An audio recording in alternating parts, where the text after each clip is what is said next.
Nah, kono ning panggung sebelah kono. Ngendi? Kene apa kene? Kono. Kok matamu ra wero aku.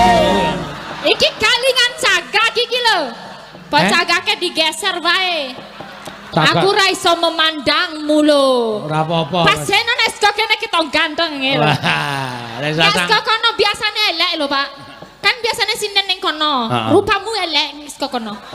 Nek kok kene kita ganteng. Sesuk nek pentas sindene kene terus wae. Kene terus wae ya.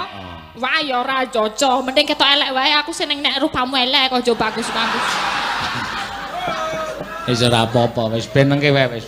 Aku susah ya memandangmu ki arep keri opo kanan. Sinden kecemplung neraka ya yang. Kok kecemplung neraka. Kowe ngenekke aku elek-elek urung-urung wis ngenekke matane ra weruh. Lah iya iki maksudene matanya gak lihat. Aku rada mundur ora ya ketok.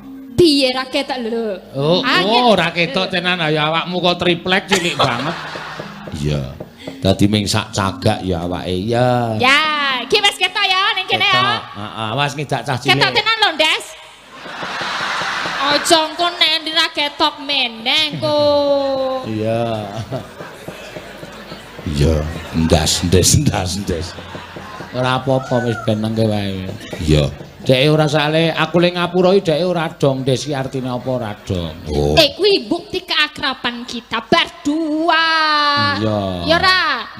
Kaya wong akrab ngono lho, nek akrab kan kudu ndes. Pokoknya aku nek wis mangan jangan lombok dadi ndes pokoke ning kene. Ki mau dinaik jangan lombok meneh ya ndes meneh. Kumat Nek medun mari ngono ya. Nek medun mari nek dipangani jangan lombok meneh ya ndes meneh. Oh ya sesuk wis gawonan. Sesuk nek mayang ning Wonosari do tak weling sing nanggap ampun jangan lombok.